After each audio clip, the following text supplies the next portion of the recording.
Well, good morning. Today is February 14th, Valentine's Day 2023. So, for all those that have a Valentine, hopefully you got them some chocolate or something nice.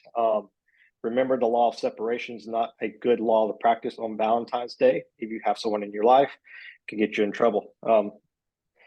That's just a tip that I've learned after almost 16 years of marriage. uh, so with this law, the law of hindrance, this is the sixth law, the six out of 10 that we're going to be going through.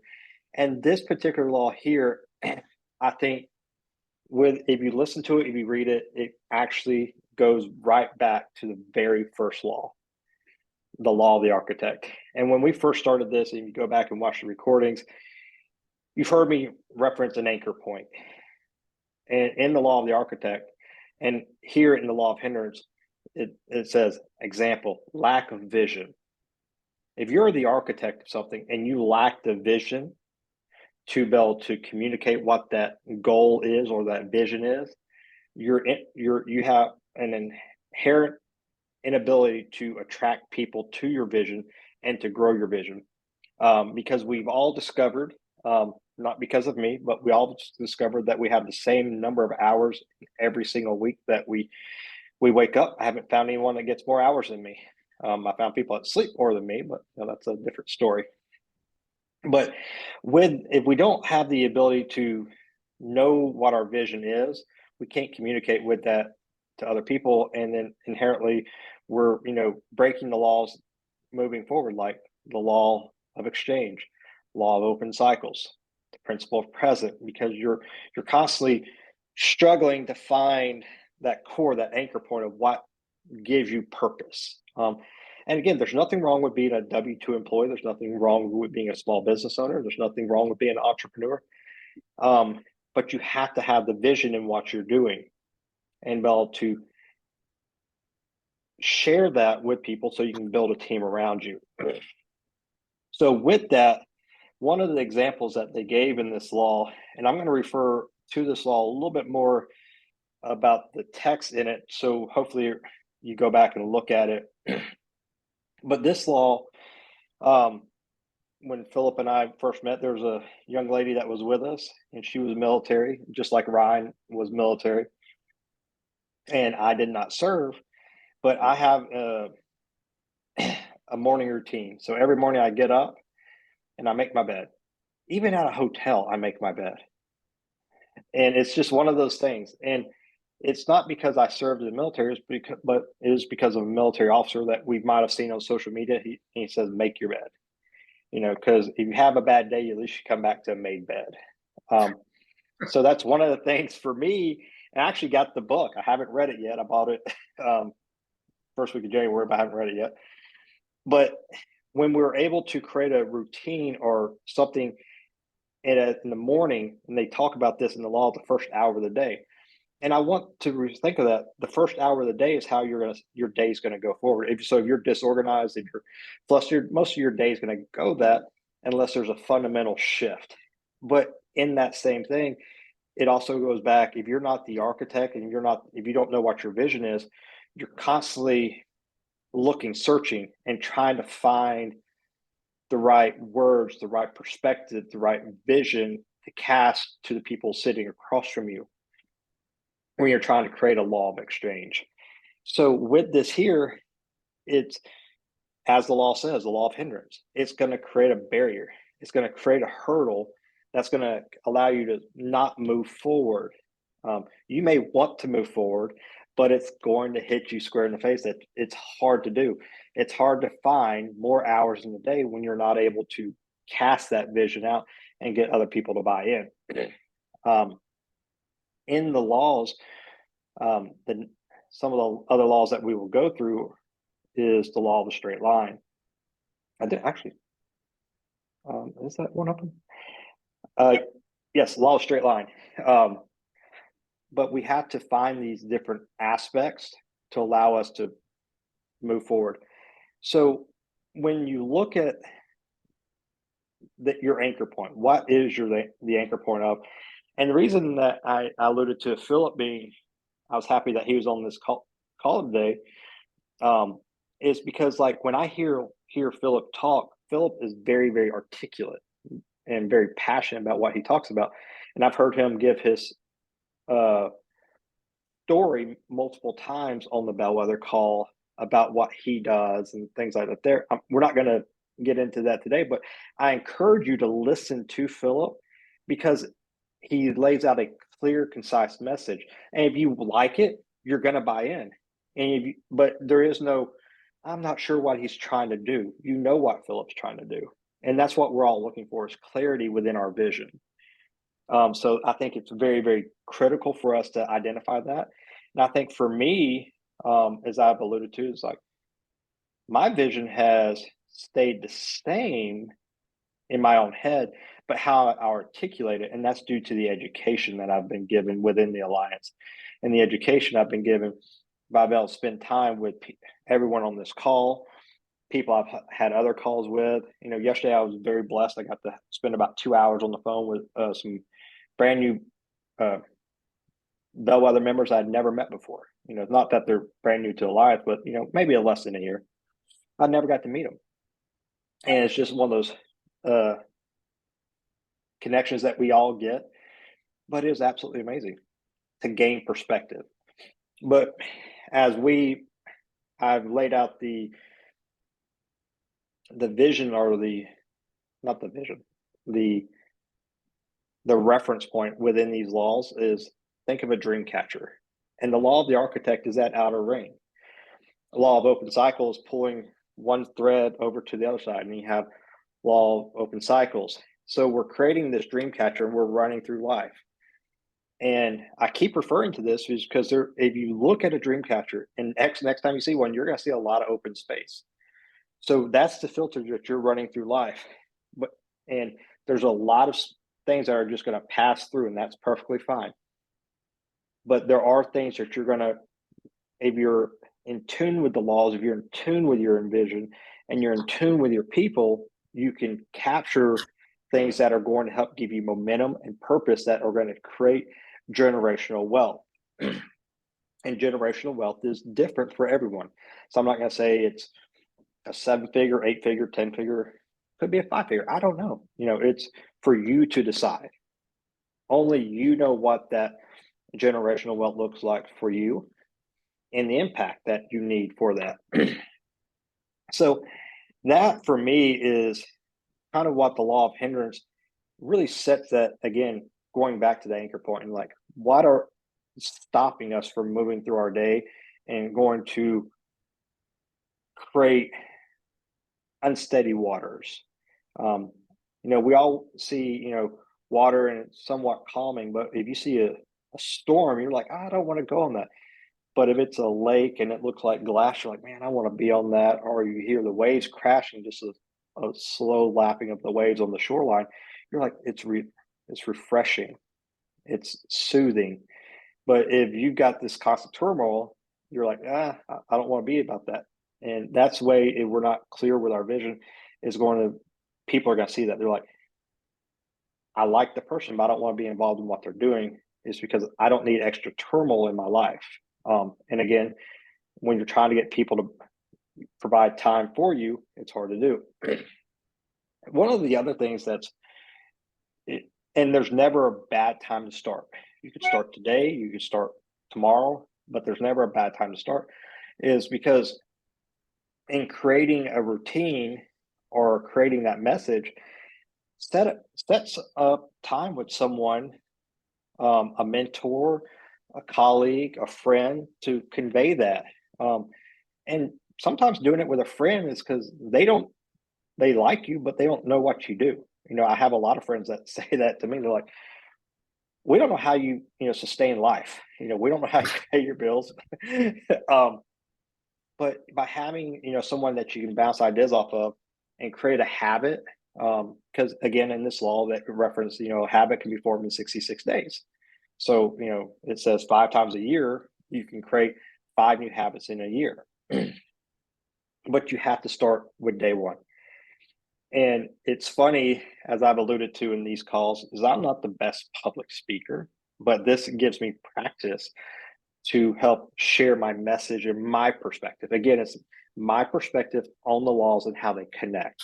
And I encourage everyone to look at the laws through their own lens, because everyone has their own trials and tribulations that have led them to this point, and see how it affects you.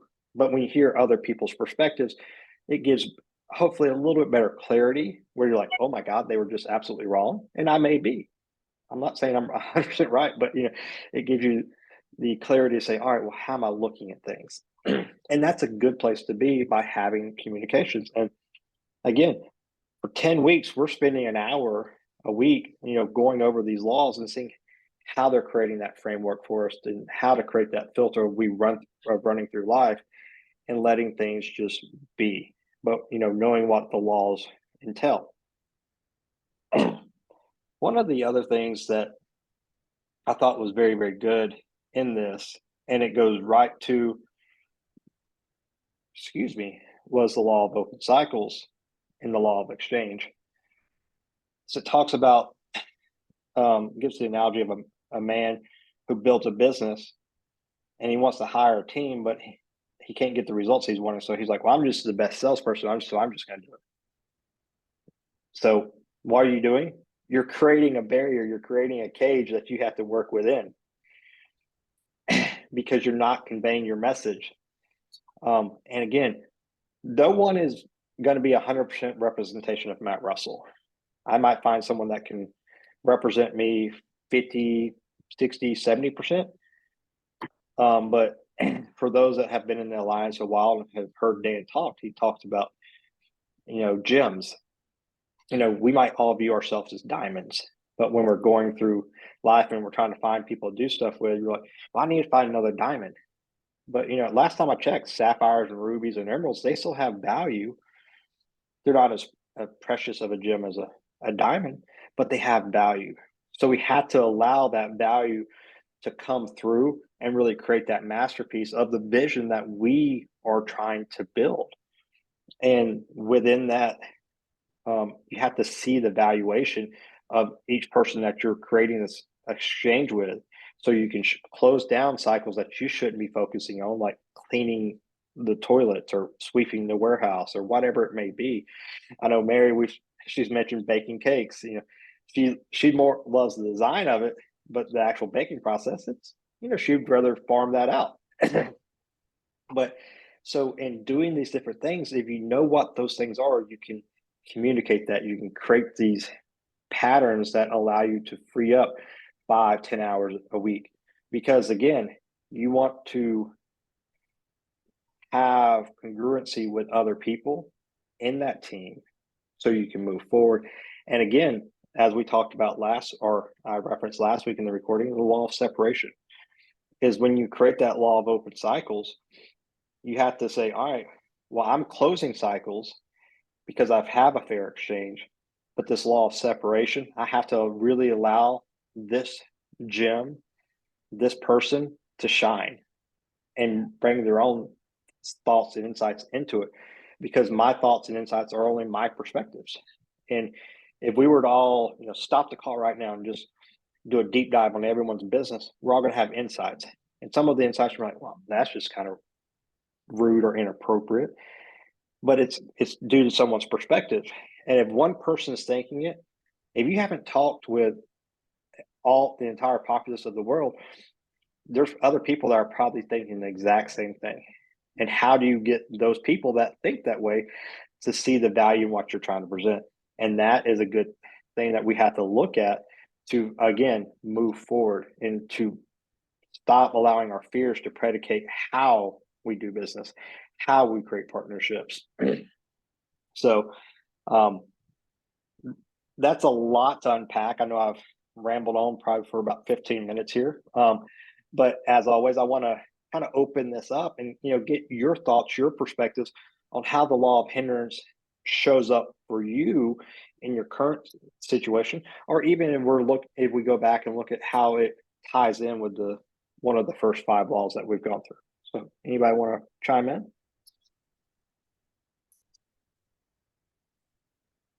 I'll always chime in. Absolutely. It's so funny. When I was listening to this law, I immediately thought of the law of the architect, and I was like, oh yeah. And because my lack of discipline and actually my lack of trust keeps me in my business instead of working on my business, right? 100% of the time. And I know that um at the beginning of any startup, or when you're in a or an executive leader where you're just beginning to form your team, you may have to be working in and on your business at the same time. And so those should be milestones to try to get out of that as fast as possible so that you can start, entrusting people to take over. And that's, it's funny listening to this because I was like, wow, this is my problem, because I've been focusing so much on discipline that I cannot cram enough into my morning to get it all done, that I'm running out of the same 168 hours that everybody else has every week. But if I was to just turn around and instead entrust a little bit more, or some at all, I don't trust anything, or anyone. That's the problem. Then I wouldn't be grinding myself into the ground trying to be more disciplined, getting more done. And so it was quite an eye opener to go through this law. Absolutely. Well, and in this law, we actually see, to quote it, many people do not reach their full potential because of lack of trust. And I think I can't remember who said it. It wasn't me, so someone is due owed credit for this here. But as we build our business, as we're the architect of something, we treat it as our child. If you don't have children, that's fine. Maybe your fur child, but you put so much love and compassion into nurturing that. It's hard to let go. But I can say that one of the people that, or the person that brought me into Alliances, his name's Jason Duncan. I've referred to him in the past, and he's got a group that's called Exit Without Exiting, and he has a term that I really like. It's called um, building your company where you become a non-essential employee, where your vision is so large that other people buy it and you become a non-essential employee. You just become kind of a spokesperson. As speaking of non-essential employees, I think of Steve Jobs. Before he passed away, he was a non-essential employee. There were teams of hundreds, if not thousands, designing the apps and the widgets and all these different things. He may have said, I want to do this, but then he had all these people doing it for him. So all he had to do was get up and just talk about the features. He wasn't selling anything. He's like, oh, here's a new feature. And within that, you look at what the company has become. Now, yes, at the earlier onset, when we look at that, it was him and Steve Wozniak, but they had to share the load. But there had to be trust there. Obviously, trust was broken later on, but we have to put trust in other people to get the job done. But here's the thing: we talk about trying to do things well, but when things go wrong, do we have a procedure in place that says, hey, this didn't go well? Do we? And no one likes corporate America, because that's why most people are becoming entrepreneurs, because they don't want to be in corporate America. But there are good things to take from corporate America. Is if something goes wrong, if someone says something disparaging about someone else, there are steps that are made to make sure that that does not happen again. But if something goes well, how do you capture that information so it can be like shampoo, rinse, wash, and repeat? How do we create these methodologies within our own lives, in our own vision, to allow people to buy in? And that's why this is so important for me, and I'm glad you referenced it, is how it brought up the law of the architect, is because every single law, and even when you get into, you're a year and a half, 2 years in, you're getting the later laws, 45 through 52. And those are the ones I'm really studying at this time myself. But there's so much of going back to the first 5 or 10 laws, because if you don't have clarity and vision, if you don't have a team around you, you're always going to hit a wall.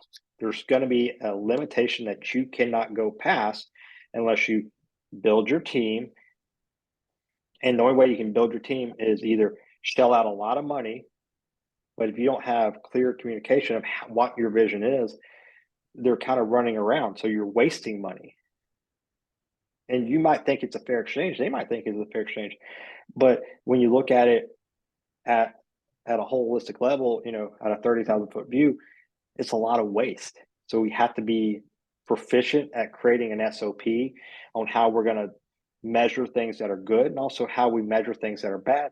So we can either repeat or not repeat. And that's what an SOP, I think, in my opinion, is. It's how do we repeat a good process and how do we not repeat a bad process? And that was the thing for me within my company, ProSense, where I really was able to excel within a year, is because I hired a president to run my company, but I did not pay him because we were not making a lot of money at that time.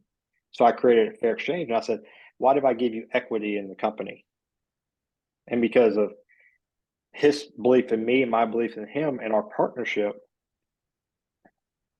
we're still together. We're now going into 2 years of this, almost 3. But we have to create that. It did not cost me a single dime to hire him, but I was able to put my faith and take my baby and carve off a piece of it and say, if this is to get very large, you're going to have a percentage of ownership. And that allowed me to scale, because for about a year, I went from working about 40, 50, 60 hours a week on it to working about 10 or 15, because all I did was cast the vision. And he was the one meticulously putting the processes in place, because that's what he was skilled at. And that's not what I'm skilled at. But yeah, I'd love to hear from Philip or Dave. Okay, I guess I'll talk. Yeah. Thank you so much, Matt. Thank you for inviting me. Thank you for your very kind words of introduction.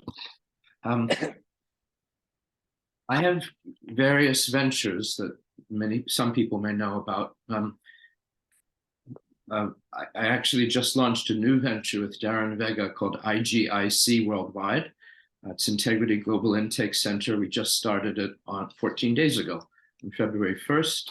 We're still getting the launch in place, but it's basically an intake center to match people who have accidents of personal injury or automobile or disability accidents or damage, fire, earthquake, flood damage to their property, match them with lawyers who will fight their cases and get them far larger settlements than the insurance companies will offer. And one of the biggest, most neglected audiences in this regard are immigrants who are legally, what doesn't matter, legally or illegally. They're in this country, they pay insurance premiums, but they don't speak much English, and the big bad Anglo system is very intimidating for them.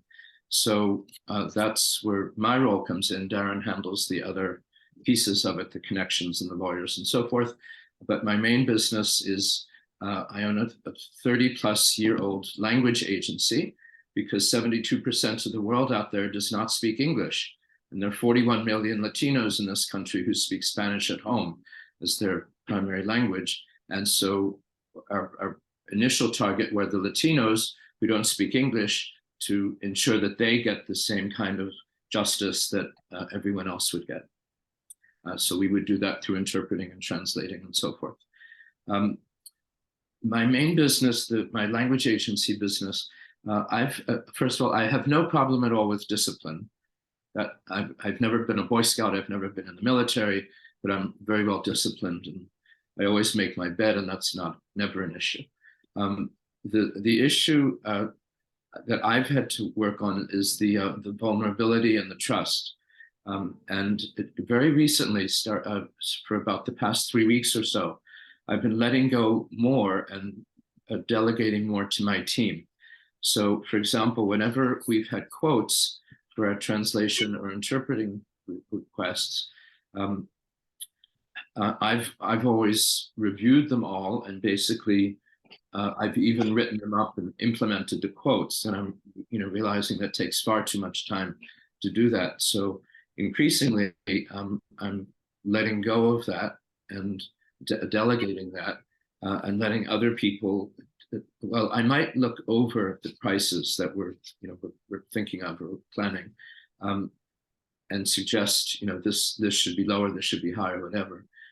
But increasingly, I have to let go of that and let my managers decide among themselves what the prices should be, and to write up the narrative, as we call it, the quote narrative for it, and send that off and then follow up. So I'm reminding them a bit more, but I'm not doing it nearly as much as before. So that's been very good for me. But the other vulnerability, which is very, very hard, is that the language business has gone through some major transitions. A lot of people depend on what's called machine translation software to do translations, or they've got all sorts of reasons why projects are not happening. And so I've had to borrow a lot of money just to stay afloat through the pandemic, not lay off anyone, to stay open and able to handle projects that have come to us. We have won a lot of government contracts, which is great, but the private sector contracts have diminished. I just yesterday hired a new sales guy through another bellwether member's referral. And so we'll see. So the point is that I've had to borrow a lot of money to stay afloat, and I just can't stand the debt. But I've been learning from Dan and others that the debt is okay as long as it's strategic and so forth. I think I've got the wrong kind of debt, but in any case, I just need to take more on just to be able to pay bills and carry on until we can regenerate again the private sector clients that have been extremely lucrative for us. The public sector, the government sector, is carrying us through now, but it's the private sector that we need much more of. As a very quick example of a private sector client, is anyone in California? Any of you in California? No, okay. So our biggest client probably is the California DMV, Department of Motor Vehicles. So California has, they translate their driving manuals, to prepare for license. They by law must translate them into the ethnic languages of the population. So I think we do 32 languages, depends on what we're doing when. But in any case, so we translate all of the driving manuals, and there are many kinds of manuals, and we translate all of the tests into immigrant languages. So I can very truthfully say to people, if you're driving in California and you're not hit by an immigrant, that's largely because of us. Nice. So much. And Philip, you brought up, something that I think everyone deals with it. And I think it's one of the things I've alluded to in this call. It's humility always trumps ability. And I think with that, in creating trust, one of the things that I like here in this law is they reference that vulnerability creates trust. And, I know we're not a religious or a political organization, but it was funny. One of the couple weeks ago at church, I took a picture of one of the captions on the screen, and it says, if at first you do not succeed, find someone to be real with. Because I think of the world that we live in. It's everything's instant gratification. We know everything that's bad in the world. We know in the good in the world. But because of that, there's a persona that people are trying to be more than they are.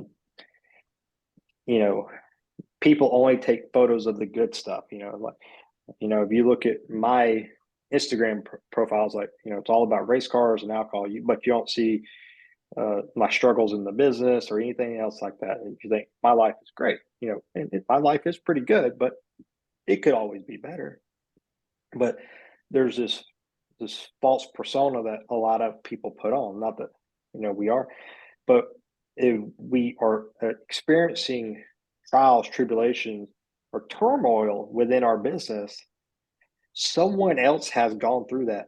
Now, it's not to say that they have the same vision that you have, but they have gone down a similar path to either achieve revenue, to achieve growth within multiple business partners. Someone else has gone through that. And if you have the ability to be real with someone and be vulnerable with someone, you can create that trust.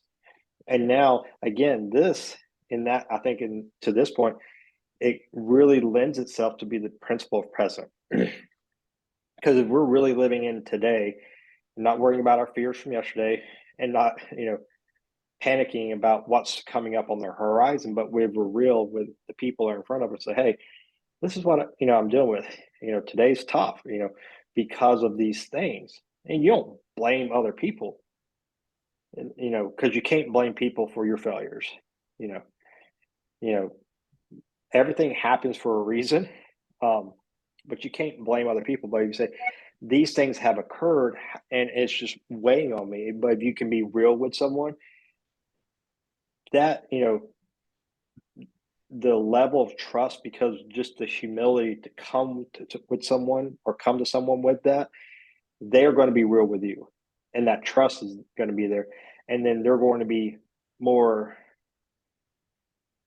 willing to maybe try to help you. And even if they can't help you, they say, hey, and that's one thing I've gotten good at. I was like, I can't help you, but I know some people that might be able to. And again, keyword might be able to. Because again, if I make the introduction and then you go to them like, oh man, my business is doing, we're doing $80 billion a year, but I need to grow a little bit more. That's not real. Because if you're doing that, you don't need help. Or, I'm making $8 million a year. What are you trying to achieve? That is where people buy in. And I've said it in this call before, is I buy into people that have had overcome more obstacles than they've had successes, because the obstacles did not predicate who they are. It just gave them ability to learn and apply that to not repeat. Again, we talked about just a little bit ago, the SOP. What are the things that we can repeat? What are the things that we can delete? So these are different things, but I love how Philip talked about building his team and trusting his team to handle things. And again, that right there in creating trust goes right to last week's laws, the law of separation. And it also goes to separating, and then also saying, hey, I've got too many things going on, the law of open cycles. So all these things, you're seeing how it's creating this filter, this lens, this dreamweaver, as I call it, and that we can go through life with. And it's all holistically tied together. And I think the more we can apply these laws, and things will disappear, but it allows us to be better prepared in situations. And there are some situations you will not be a part of. And it's not because of anything you did wrong. It's just because you're not supposed to be a part of it. There's a greater reason that you're not a part of it. I've had a lot of people say, man, I wish I could have been sitting at that table when that deal was made. And then a year later, everyone's getting sued for, all these things. And they're like, I'm glad I wasn't a part of that deal. Hindsight's 2020. But if we look at the woe is me, you're never going to find it. And I think that is having the trust and being real with someone. It's like, hey, here's where things happen, and trust in the process. We can try to do an autopsy and create a roadmap, but not everything goes according to plan. And that's why one of the laws that we have, one of the later laws, I can't remember exactly which one, is the law of adaptation. And that is in there for a reason, because entrepreneurs, we all have plans, we all have goals, we all have visions, and we can all write it out, but no one has ever taken a straight line to success. But you're always looking at your goal. And again, we can look at the law of two rabbits and a variety of stuff, which we'll get to. But all right, let's get some more insights. I love it. All right, my turn. Can you hear me? I'm trying Yes, out sir. some new earbuds, so we're good. Okay, awesome. General theme here: trust issues, big time. But I'm working on a team right now. I've been building it for a little while. My partner, who is somebody I really trust a lot, and he's helping me overcome those trust issues and allowing me to give stuff over to other people to take over. And to the point where I'll sit down with him and I'll be like, hey, we have this process, we have to do this, get this all ready. And he'll be like, Demi, what are you doing? No, we're going to hire that out. We're going to give it to this person. You're going to go away. And he actually gets angry at me, and then I put my head down and walk away. So because I trust him, and I'm being vulnerable with him. And once I started to do that, which has only been in the last few weeks, things have really started to snowball, and things are coming together a lot quicker. I can see the big picture more clear, and yeah, it gets me pumped up to continue moving forward. So it's kind of cool, and I'm letting it ride that way. The discipline part, I make my bed every morning as well. Do that, and you know what? It's funny because I'll wake up sometimes and I'm groggy. I just can't get going, and I just think of the word discipline, and then I think of taking my dog for a walk, and I think about helping get the kids ready, and how that starts my day off in such a positive way, that little bit. So I roll out of bed and I make it happen. And yeah. So there's a bit of my story at 6 a.m. on the West Coast. Yeah. Well, and it's I cannot remember. So I apologize. I could go and find it. It is another one of the laws. Now I gotta do it. Sorry. Luckily, I have the ability to.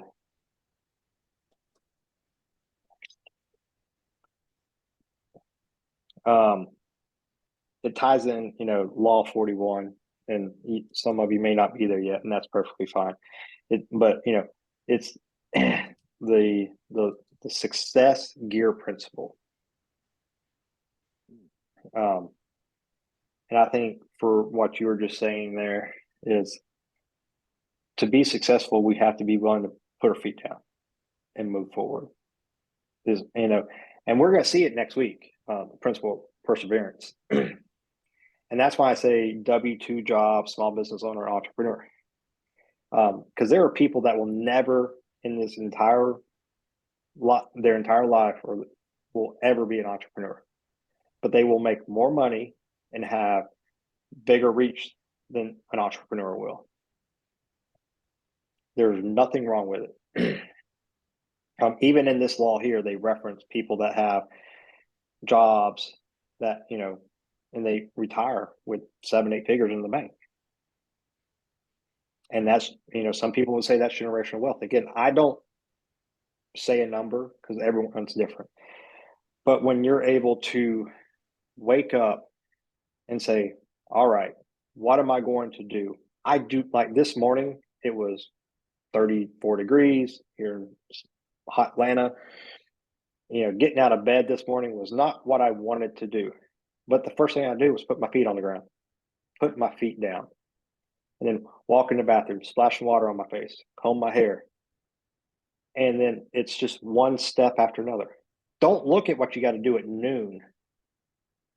That's, for me, that was 6 hours away. Look at what you got to do at 6:05, 6:06, 6:10, and allow those little successes of just staying in movement build the value of how you're going to go through your day. And again, this law, they talk about the first hour of the day. And again, within the first hour of the day, I'm making my bed. And that for me, it's, I like coming home, whether I'm feeling fine, or if I'm just not having a bad day, and I'll just go in there and grab my blanket that my grandmother made me, and just wrap up in it, and it's like a warm hug.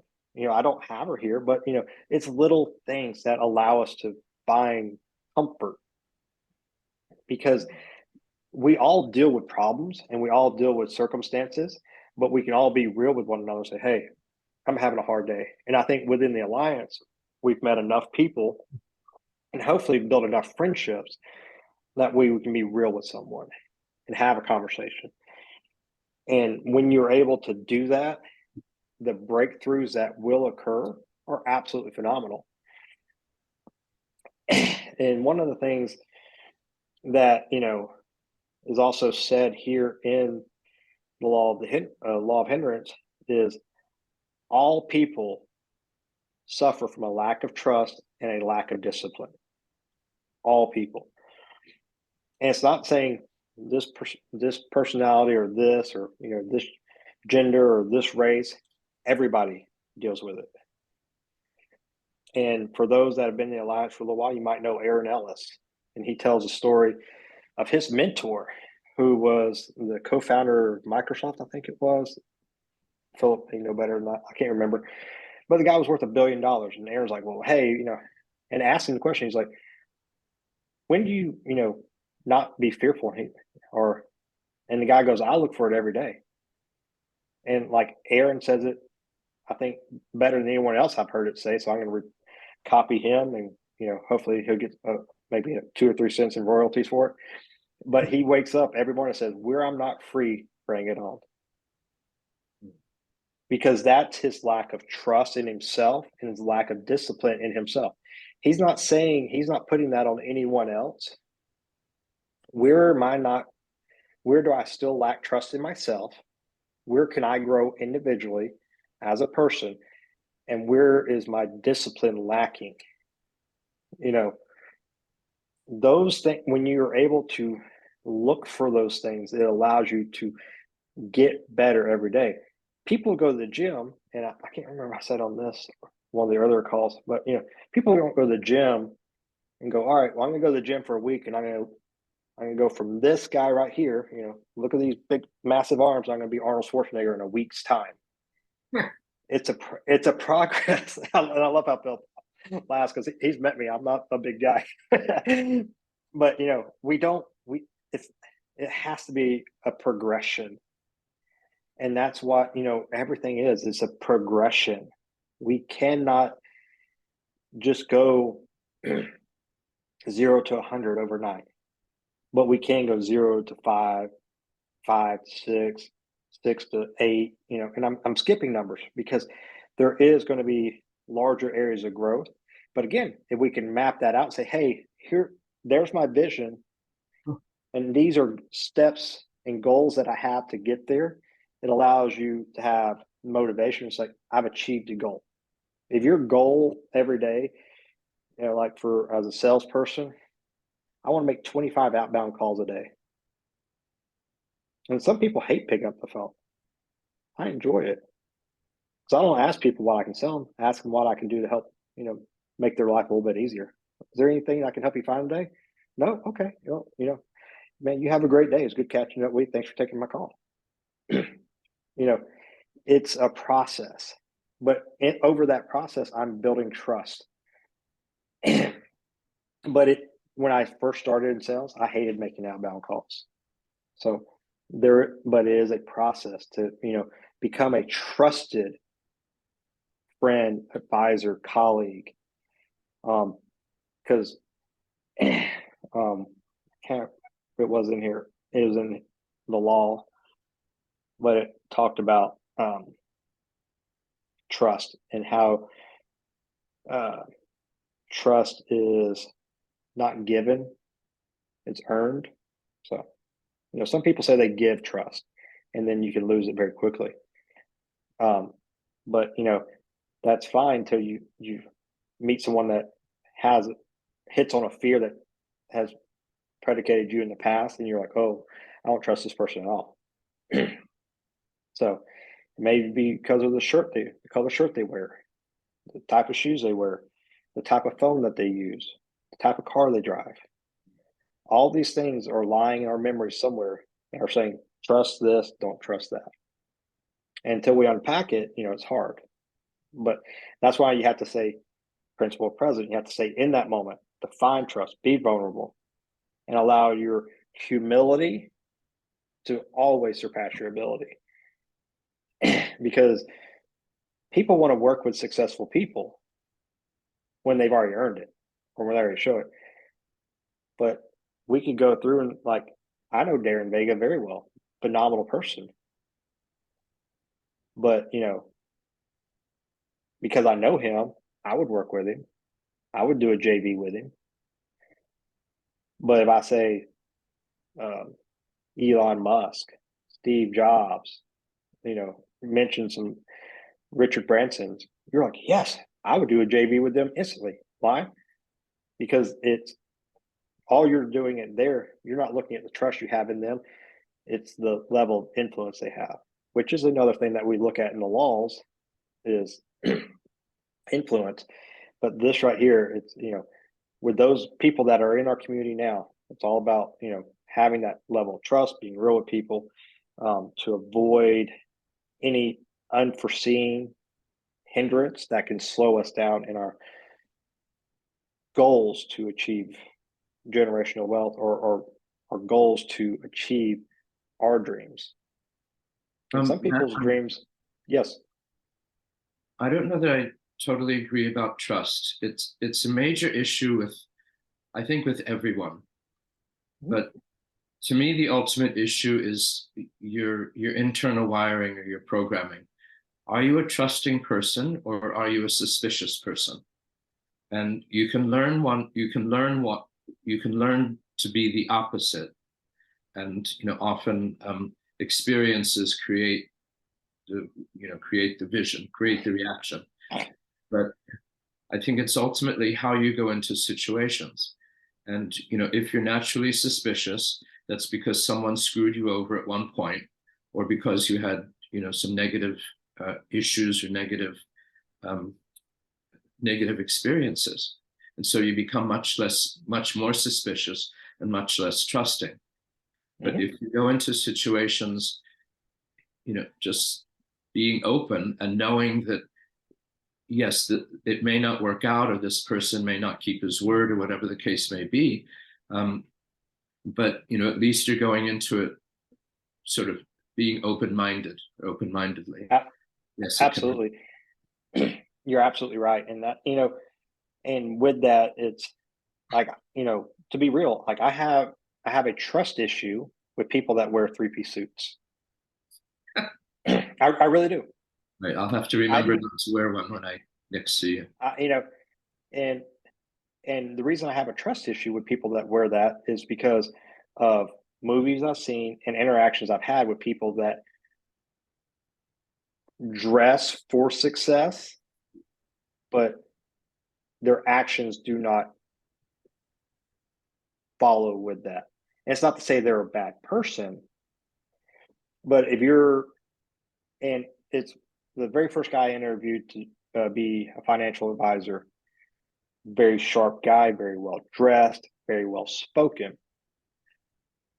And the amount of money that I was going to be putting into this investment within this company was a substantial amount, it was mid six figures. And he had checked every box. He was like Harvey Specter, if you saw the TV show Suits. I mean, but he went out and got into a 1987 Toyota Corolla, and he had to crawl through the passenger seat to get into his car. And it's not to say that he couldn't have managed the money well and I wouldn't have made, because it's not like he's taking the money. He's, it's done through a larger fund. But, and again, that was me, I shut it down. I was like, I'm not doing business with you. But I chose someone that was like, hey, here's what, the risk and the rewards and all these different things. He never upsold me. He's like, here's all your risk. This is why you're going to invest. because we're going to try to help mitigate these risks. The other person's like, well, we're going to deliver. So it's persona. And again, that's a known for me. So, and I like, and to Philip's point, when I sit down with people, because I sit down with a lot of CEOs, I sit down with a lot of executives, I mean, we can look at my Rolodex of who I've worked with. I mean, I've sat with heads of executives for Disney and Home Depot and, MGM. So, these people are very well dressed. But, when I go in there, like I've done my research, and when I see them, I'm expecting them to be dressed to the nines, but they're dressed, with a button down, maybe jeans or nice slacks. So it's a level of perception. And it's something that I know where I have to be real with myself is like, how do I create value and be present in that moment to experience what they're presenting? And to Philip's point, that's the absolute truth, because those things, those fears that we have, we can unlearn them, but we have to know what they are. We have to be ready and willing to say, these are the things that are hitting my fears for the future conversations. And those are things that could also fall in the law of open cycles. Excuse me, that to me is not so much trust, it's perception. When you meet someone for the first time and you see how the person is dressed, you form an immediate perception about something. This is right, this is wrong, or he's too casual, she's too formal, whatever the case may be. And to me, that has nothing to do with trust. It's a totally different matter. Trust is whether the person will carry out what he or she says he's going to do. Well, it's not the trust that I don't see that. It's the trust in myself that I don't believe that they're going to do. And that's where the trust is. It's not that I don't trust them. It's I don't trust myself in giving them the opportunity. And that's a fear. So that's different. Yes. Because again, unless you're able to sit down and actually have a conversation, you don't know what's going on the other side. But if you've already set that in your mind, because the mind's a powerful thing. And if we said, hey, we're not going to wake up today and make our bed, we're not going to do these things, or we're going to stay in bed till noon and roll out, lunchtime. And so it's hard to, once our mind says no, it can change, so there's a lot to unpack it there. And I'm not a mind expert like, some other folks within the Alliance. So I will try to avoid that conversation. So not to mislead or misguide.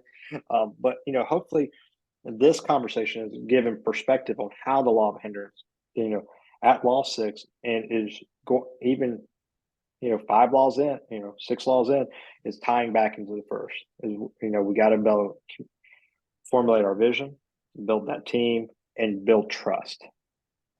And for me, to build trust, you have to be fully present. Like I can't worry about what happens in the past or what I'm setting false expectations for what can happen in the future. What can we have a conversation with right now? So so we can be in the moment and not set a perspective that's unattainable or, makes it next to impossible for someone to overcome because of our own self-doubt and, fears. But with that, we've got 3 minutes. And again, I want to keep this on time. So if anybody has any other comments, if not, I will see everyone back here next week, hopefully. And we will be going over again, I said it the last time when I did the principle of present, but the principle of perseverance, which I think is, one of my favorites, just because I know why I work, and when days get hard, why I persevere to, so any comments? Yes. I do have one comment for the record, just because everyone else said that they made their bed. I don't sleep in my bed. I sleep on top of the bed so that I don't have to make it in the morning. And all I do is just fold up my blanket. Oh, you're a step ahead of us. That's all. That's yeah, I learned that trick a long time ago. You developed a hack. I did. Hack. I But love that's it. my big secret. So now you guys know. All right. But All anyway, right. Thank you for thank you so sharing much. that. Take it easy, It was guys. great seeing everyone this week. All right. Have a great one. Have a good one, guys.